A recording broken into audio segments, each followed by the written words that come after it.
So, Monika Czinano, one of the best players in college basketball for years, the best teammate Caitlin Clark has had at her respective level. Obviously, Aaliyah Boston's a better player than Monika Czinano. Even though if you just compared stat for stat in college, you could argue that Czinano was arguably better than Aaliyah Boston. Not gonna lie. But obviously, Aaliyah Boston's a better player. I'm not saying that. I'm just saying if you go stat for stat and try to argue that. But this was the best duo in college basketball. This was the best teammate Caitlin Clark had ever played with in Iowa, and as she did play with in Iowa. As much as people like to remember Kate Martin for that the second year finals run, people forget that Monika Czinano was, as much as anything, at times a 1B to Caitlin's 1A on this Iowa team. And we're going to be talking about where she is now. Will she be in the WNBA? And what are the future...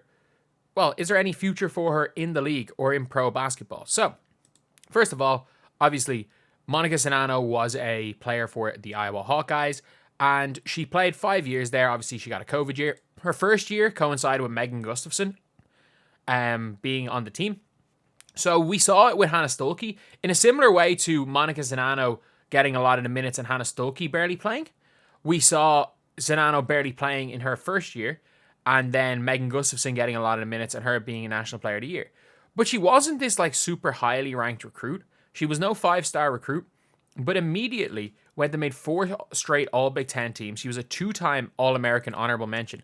And I'm sorry, how do you average 21.2 on 70% shooting and 85% from the line and not make an All-American team for a good team?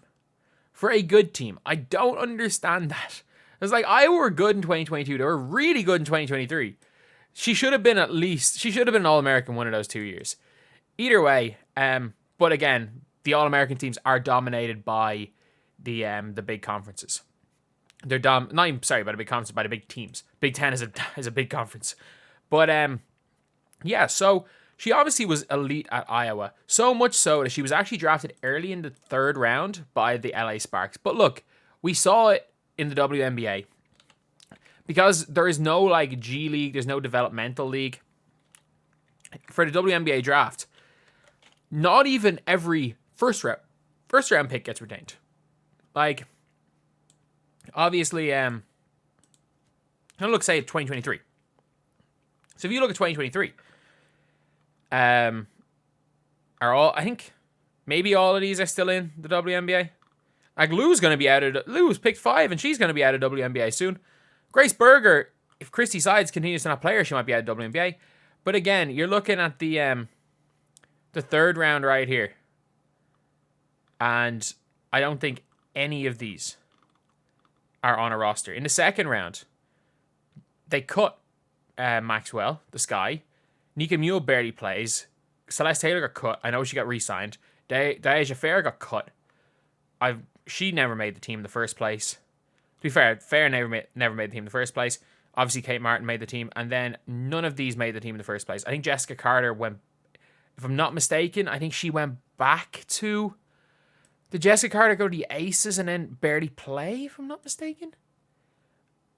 I don't know. Either way, being picked in the 3rd round of draft does not guarantee anything. And Monika Czinano did not make the LA Sparks team. So for the last season, Monika Czinano, after obviously being a superstar at Iowa for 4 of her 5 years, she went and played in Hungary. And it's hard to really see too much, but she played for a team in the Hungary A division, who were a mid-table team, 10-8. It's one of those leagues, as you can see, where I'm guessing they're fine as far as they probably made the playoffs. They definitely didn't get relegated. Definitely weren't in a relegation fight. But I'm not sure if it's only 4 teams to playoff. They just missed out. And also, by the looks of things, they were in the Euro Cup, which is quite nice. Oh, Caledonia are in the Euro Cup. That's very interesting, seeing a Scottish team in the Euro Cup. But she also played pretty well. If you're looking at her games, she had a 17-point game. This is the way she ended the season. 17, 16, 14, 26, 13, 6, 15, 12, 0 in this game, 20 in another game. I'm guessing she didn't play in the game. She had 0. But Monika Czinano is a good pro overseas. She's been a good pro.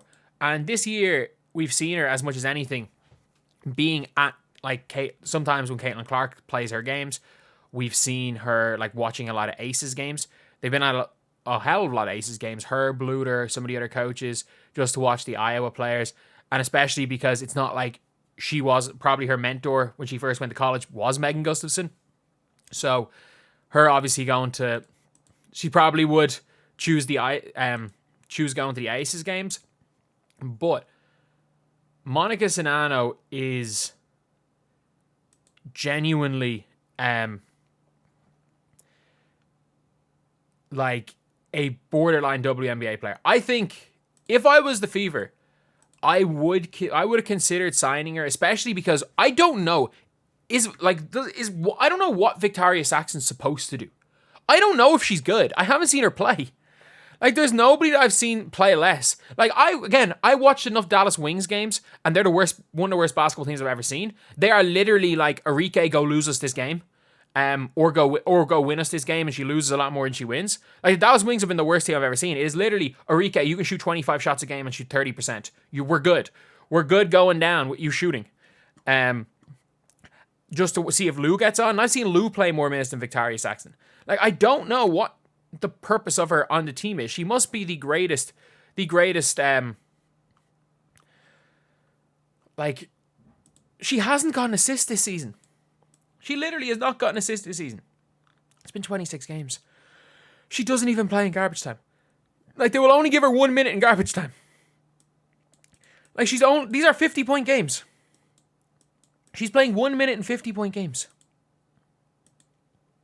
Last season, she got 10 minutes once, and they were getting blown out. She was getting played. Did she have an assist last season? She hasn't had an assist in her WNBA career. She's played 2 seasons. So for anyone being like, Monika Czinano definitely isn't a WNBA level player, I'm sorry. Victoria Saxton averaged like 5 points a game for a South Carolina team that Iowa beat. So I'm not having anyone say that Zano couldn't at least sit on a damn bench at the WNBA level. I think that she would have been she would have genuinely been a big time player since Temi Fagbenle is down. I do think there are better options. Like, again, if you can get a Monique Billings who will play basically like a Temi Fagbenle but not get injured all the time, that would be like your ideal player that's there. But I'm surprised that WNBA teams haven't reached out to her because she's slow. Like, she's slow-footed big and she's not particularly good size. But she's got good hands. She finishes really well around the basket. Her positional sense is good. I've watched Demiris Dantas play enough to know that you don't need to be able to move to technically be a good WNBA player. She doesn't quite have the shooting of Demiris Dantas, but still, I think there is a spot in the league for Zano. I think it should be with Indiana. Just, again, if you're going to sign somebody to make Aaliyah Boston more comfortable, then fair enough. Like, go and, like, if you're going to sign someone for Aaliyah Boston to make Aaliyah Boston more comfortable, makes sense. People do it for Giannis. You got to sign someone to make Caitlin Clark more comfortable. And to be fair, maybe that is keeping Alexi Hull in there. But especially for the start of her career, having a familiar face like Zano would have probably helped initially. And I do think, because of the fact that she is someone that knows exactly what Clark's going to do, she has the IQ level to match a Caitlin Clark. I think that she could be a good end of the bench player if that's what she wants to do.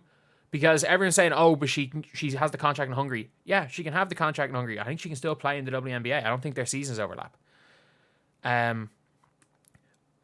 As a minimum contract end of the bench player, I'd much rather have Czinano than a Christy Wallace.